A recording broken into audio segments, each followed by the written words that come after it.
ನಿಜಗಳು. ಏನಂತಂದ್ರಿಪ್ಪ?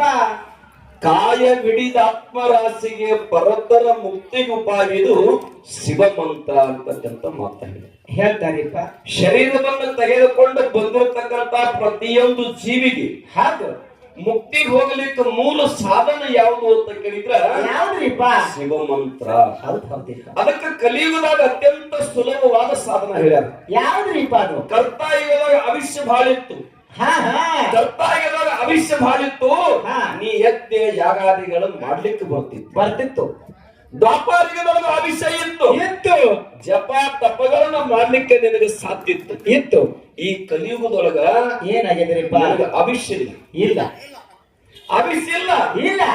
ನೀ ಯಾವಾಗ ಹೋದ್ರು ಕೂಡ 7 ದಿನದಾಗ ಹೋಗ್ಬೇಕು. ಅದು ಹೆಂಗ್ರಿಪ್ಪ? 7 ದಿನದಾಗ ಹೋಗ್ಬೇಕು. ಹೌದು. ಸೋಮವಾರ ಜನ್ಮ ಹುಯ್ಯ, ಮಂಗಳವಾರ ಬಡೆ ಹುಯ್ಯ. ಹೌದಿಪ್ಪ. ಸೋಮವಾರ ಜನ್ಮ ಹುಯ್ಯ, ಮಂಗಳವಾರ ಬಡೆ ಹುಯ್ಯ, ಬುಧವಾರ ಲಗ್ಗಿನ ಹುಯಿ. ಹೌದಿಪ್ಪ. ಗುರುವಾರ ಬಚ್ಚಾ ಪೈದೆ ಹುಯಿ. ಹೌದು. ಶುಕ್ರವಾರ ಬಿಮಾರ ಪಡೆ, ಶನಿವಾರ ಆಸ್ಪತ್ರೆ ಗए, ರವಿವಾರ ಚಲ್ ಹೆಸೆ ಹೇ ಜಿಂದಗಿ ಕ್ಯಾ ಹೇ ಜಿಂದಗಿ ಕ್ಯಾ ತಿಳ್ಕೊಂಡು ಹೇಳ್ತಾರೆ. ಹೌದು. ಸೋಮವಾರ ಹುಟ್ಟಿದಿ, ಮಂಗಳವಾರ ದೊಡ್ಡ ಮಾದಿ, ಬುಧವಾರ ಲಗ್ನ ಮಾಡ್ರು, ಗುರುವಾರ ಮಗನಿಗೆ ಹಡದಿ, ಶುಕ್ರವಾರ ಜಟ್ಟಿಲಿ ಬಿದ್ದಿ, ಶನಿವಾರ ದವಾಖಾನೆಗದ್ರು, ರವಿವಾರ ದಿವಸ ಕಡಿ ಜಾತ್ರೆ ಕಡಕ್ ಮಾಡ್ಕೊಂಡು ಕಾಕ ಹೊಂಟ ತಿಳ್ಕೊಂಡು ಹಲಿಗೆ ಹಚ್ತಾರೆ. ಇಷ್ಟೇ ಈ ಜೀವನದ ಮರ್ಮ. ಈ ಜೀವನದ ಮರ್ಮ ನಿನಗ ಏನ್ ಮಾಡ್ಬೇಕ್ರಿಪ್ಪ?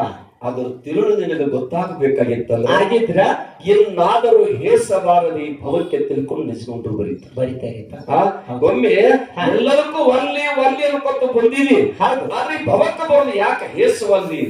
ಭವವನ್ನ ಗೆಲ್ಲಬೇಕಾಗಿತ್ತಂದ್ರೆ ಭವವನ್ನ ಗೆಲ್ಲತಕ್ಕಂತ ಸುಲಭವಾದ ಸಾಧನ ಯಾವುದು ಅಂತ ಕೇಳಿದ್ರ ಯಾವ್ದ್ರಿಪ್ಪ? ಭಗವಂತನ ನಾಮಸ್ಮರಣೆ. ಓಂ ನಮಃ ಶಿವಾಯರನ್ನೇ ರಾಮಕೃಷ್ಣರನ್ನೇ ಅನ್ನೋ ಯಾವುದೇ ಅನ್ನು. ಅದಕ್ಕೆ ಪುಣ್ಯಾತ್ಮರೇ ಬಹಳ ಸುಲಭವಾಗಿರ್ತಕ್ಕಂಥ ಸಾಧನ ಕಲಿಯುಗಕ್ಕೆ ಹಾಕಿ ಕೊಟ್ಟಾರ ಪುಣ್ಯಾತ್ಮರೇ. ಹೌದು. ಅಜಮೇಳ ತನ್ನ ಕೊನೆ ಘಡಿಗೆ ಒಳಗ ನಾನು ಹೌದ್ರಿಪ್ಪ ಮಗನ ಹೆಸರ ನಾರಾಯಣ ಅಂತ ಇಟ್ಟಾರ. ಮಗನ ಕರಿಬೇಕಂತ ಕರಲಿಲ್ಲ. ಆದ್ರ ನಾರಾಯಣ ಅಂತ ಕೂಗಲಿ ಕತ್ಯಾನ. ಇದು ಭಗವಂತನಿಗೆ ಗೊತ್ತಾಗ್ಯದ. ಅಂತ್ಯ ಕಾಲದೊಳಗೆ ನನ್ನ ಕರೀತಾ ಇದ್ದಾನೆ ಅಂತ ತಿಳ್ಕೊಂಡ ಪುಣ್ಯಾತ್ಮರೇ ಭಗವಂತ ಬಂದ ದರ್ಶನ ಕೊಡ್ತಾರ. ಕಾರಣ ಏನು ಅಂತ ಕೇಳಿದ್ರ ನಾಮದೊಳಗೆ ಎಂತ ಶಕ್ತಿ ಐತಿ ಅಂತ ಕೇಳಿದ್ರ ನೀ ಯಾಕೋ ನಿನ್ನ ಹಂಗ್ಯಾಕೋ ನಿನ್ನ ನಾಮದ ಬಲ ಒಂದಿದ್ದರೆ ಸಾಕು ಅಂತಕ್ಕಂತ ಮಾತನ್ನು ಹೇಳ್ತಾರಿಪ್ಪ. ಅದಕ್ಕೆ ಪುಣ್ಯಾತ್ಮರೇ ಕಾಡಿನೊಳಗ ಏನಾಗಿದ್ರಿಪ್ಪ? ಗುಡಿಸಿಲವನ್ನು ಕಟ್ಕೊಂಡು ಸೇವಾ ಮಾಡ್ತಿದ್ರು. ಭಗವಂತನ ನಾಮದೊಳಗೆ ಕಾಲ ಕಳೀತಿದ್ರು. ಹೌದಿಪ್ಪ. ಭಗವಂತನ ನಾಮದೊಳಗೆ ಕಾಲ ಕಳೀತಕ್ಕಂತ ಸಂದರ್ಭದೊಳಗೆ ಪರಮಾತ್ಮನಿಗೊಂದು ವಿಚಾರ ಬರ್ತದೆ. ಏನ್ ಬರ್ತದಿಪ್ಪ? ಇವ್ರನ್ನ ನೋಡ್ಬೇಕ. ನಮ್ಮ ನಾಮದೊಳಗೆ ಕಾಲ ಕಳೆಯಲಕತ್ತಾರ, ಏನ ಢೊಂಗಿ ಮಾಡಕತ್ತಾರೋ, ಏನ ಶ್ರದ್ಧೆ ವಿಶ್ವಾಸ ಇಟ್ಕೊಂಡು ಮಾಡ್ಲಿಕ್ಕತ್ತಾರೋ. ಅವಾಗ ಏನ್ ಮಾಡ್ತಾರಿಪ್ಪ? ಭಗವಂತ ಪುಣ್ಯಾತ್ಮರೇ ಕಾಡಿಗೆ ಹೋಗ್ತಾರ. ಆ ಗುಡಿಸಲದಾಗ ಜಾಗ ಎಷ್ಟಿತ್ತು ಅಂತ ಕೇಳಿದ್ರ ಎಷ್ಟಿತ್ರಿಪ್ಪ? ಇಬ್ಬರೇ ಮನ್ಕೊಳ್ಳೋಷ್ಟು ಜಾಗ ಇತ್ತು. ಯಾರವ್ರು? ಯಾರಿಪ್ಪ? ಇಬ್ಬರೇ ಮನ್ಕೊಳ್ಳೋಷ್ಟು ಜಾಗ ಇತ್ತು. ಅವಕ್ಕ ಮತ್ತು ಅವ್ವಕ್ಕ. ಹೌದು. ಇಬ್ರು ಸತಿಪತಿ ಬಹಳ ಭಗವಂತನ ನಾಮದೊಳಗೆ ತರ್ಲಿನಾಗಿದ್ರು. ಪರಮಾತ್ಮ ನೋಡ್ಬೇಕು ಇವ್ರ ನಾಮದೊಳಗೆ ಮಯ ಆದರೋ ಏನು ನಾಟಕಿ ಮಾಡಾಕತ್ತೆ. ಹೌದ್ರಿಪ್ಪ. ಅವಾಗ ಗುಡಿಸಲಕ್ಕೆ ರಾತ್ರಿ ಹೋದ ಭಗವಂತ ಏನ್ ಮಾಡ್ತಾರ? ಅವಕ್ಕ ವಿಚಾರ ಮಾಡ್ತಾನೆ. ಭಗವಂತನ ಹೊರಗೆ ಮನೆಗಿಸಿ ನಾನು ಹೊರಗೆ ಮನೆಗಿದ್ರ ಪಾಪ ಆಗ್ತದೆ. ಅಕಸ್ಮಾತ ನಾವು ಮಡದಿ ಒಳಗೆ ಮನ್ಕೊಂಡು ನಾನು ಹೊರಗೆ ಮನೆಗೆ ಅಂದ್ರ ಲೋಕದ ಜನ ನಿಮಿತ್ತ ಹೊರಸ್ತಾನೆ. ಹೌದಪ್ಪ. ಆದ್ರೂ ಪುಣ್ಯಾತ್ಮರೇ ಭಗವಂತನ ನಾಮಸ್ಮರಣದ ತಲ್ಲಿನಾಗ ಆತ ಹೇಳ್ತಾನ, ಶಿವ ಮತ್ತು ನೀನು ಒಳಗಡೆ ಮನ್ಕೊಂಡ್ ಬಿಡ್ರಿ, ನಾನು ಹೊರಗಡೆ ಇರ್ತನು ಅಂತಕ್ಕಂತ ಮಾತು ಹೇಳ್ತಾರೆ. ಅವಾಗ ಪುಣ್ಯಾತ್ಮ ರಾತ್ರಿ 12 ಗಂಟೆಗೆ ಕಾಡು ಮೃಗ ಬರ್ತದ. ಹೌದಿಪ್ಪ. ಆತ ಭಗವಂತನ ನಾಮಸ್ಮರಣೆಗೆ ತಲ್ಲಿನಾಗ್ಯಾರ. ಆ ನಾಮದೊಳಗೆ ತಲ್ಲಿನಾಗಿರ್ತಕ್ಕಂಥ ಸಂದರ್ಭದಲ್ಲಿ ಏನಾಗ್ತದ ಕೇಳಿದ್ರೆ ಬಂಧುಗಳೇ, ಏನಾಗ್ತದ್ರಿಪ್ಪ? ಶರೀರವನ್ನು ತಿನ್ಲಿಕ್ಕೆ ಆರಂಭ ಮಾಡ್ತದ ಪ್ರಾಣಿ. ಹೌದಿಪ್ಪ. ತನ್ನ ಶರೀರ ತಿನ್ಲಾಕತ್ತೆ ಅಂತ ತಿಳ್ಕೊಂಡು ಅವಕ್ಕೂ ಪ್ರಜ್ಞೆ ಇಲ್ಲ. ಎದರಾಗ ಮಯ ಆಗಿದ್ದ ಅಂತ ಕೇಳಿದ್ರ ನಾಮದೊಳಗೆ ಮಯ ಆಗಿದ್ದ. ಭಗವಂತನ ನಾಮದೊಳಗೆ ಮಯ ಆಗಿದ್ದ. ಪರಮಾತ್ಮನ ನಾಮ ಕೊಂಡಾಡುತ್ತಿದ್ದ.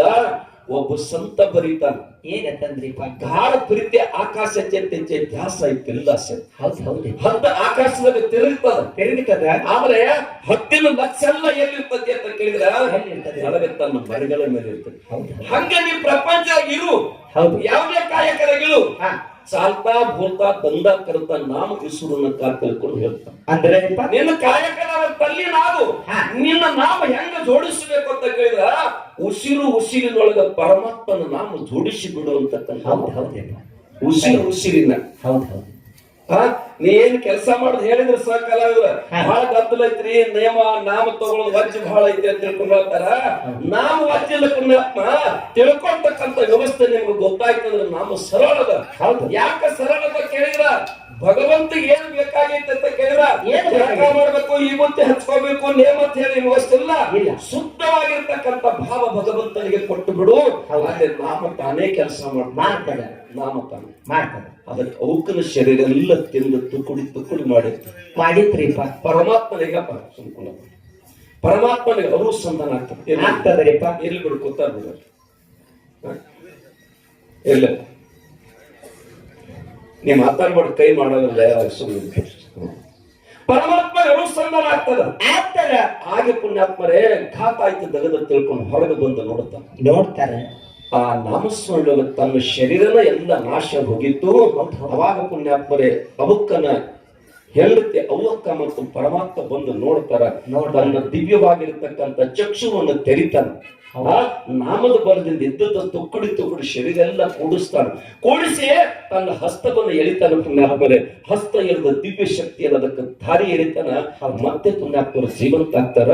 ಭಗವಂತ ಹೇಳಿದ, ನೀವು ನನ್ನ ಮೇಲಿರ್ತಕ್ಕಂಥ ನಾಮದ ಬಲದಿಂದ. ಹೌದು. ಅದಕ್ಕೆ ಬಂಧುಗಳೇ ಏನ್ರಿಪ್ಪ? ಭೂಮಿ ಸಮುದ್ರ ಘನ ಎಂಬೆನೆ ಸಮುದ್ರ ಭೂಮಿಯ ಮೇಲಿದೆ. ಹೌದು ಹೌದು. ಭೂಮಿ ಘನ ಎಂಬೆನೆ ಆದಿಶೇಷರ ಹೆಡೆಯ ಮೇಲಿದೆ. ಆದಿಶೇಷ ಘನ ಎಂಬೆನೆ ಪಾರ್ವತಿ ಕಿರುಬೆರಳ ಕುಂಗುರನಾದ.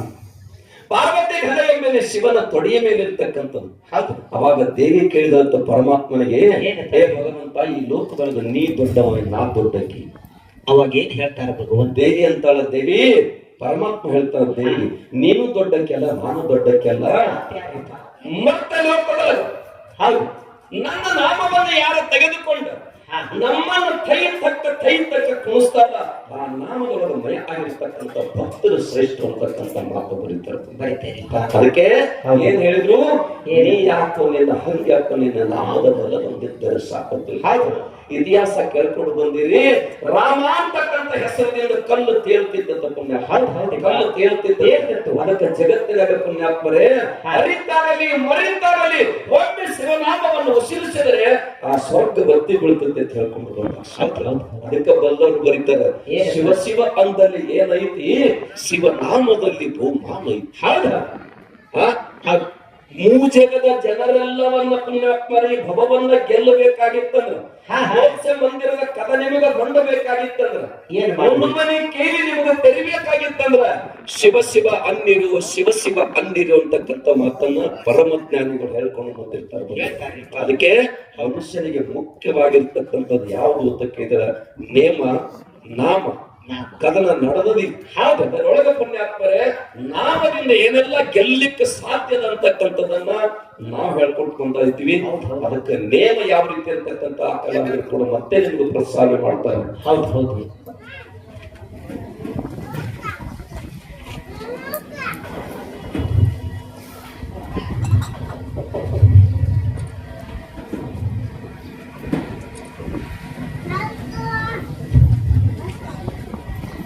ಅದಕ್ಕೆ ಬಂಧುಗಳೇ, ಏನ್ರಿಪ್ಪ?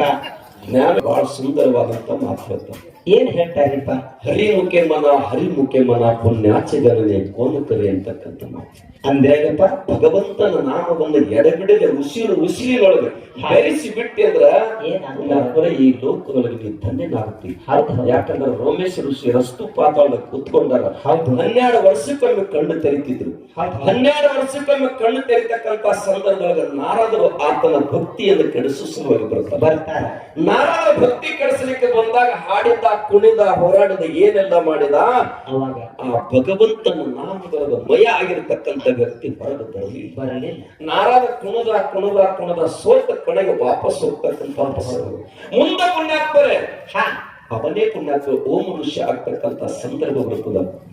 ಘನ ಋಷಿಯಾಗಿ ತಪಸ್ಸನೆ ಮಾಡುವಂತ ಸಂದರ್ಭದೊಳಗೆ ನಂದಿ ಬರ್ತಾನ.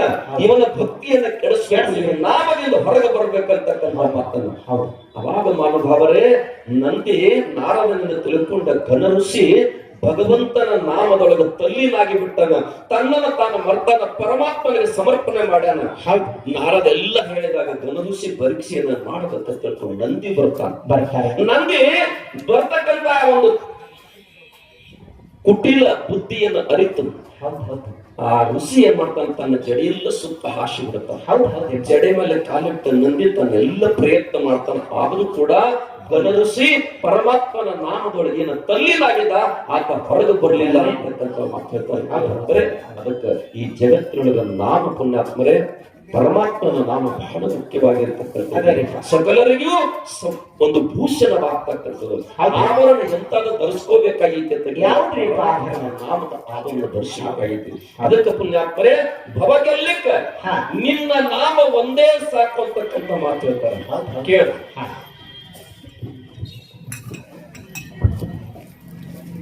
ನಿನ್ನ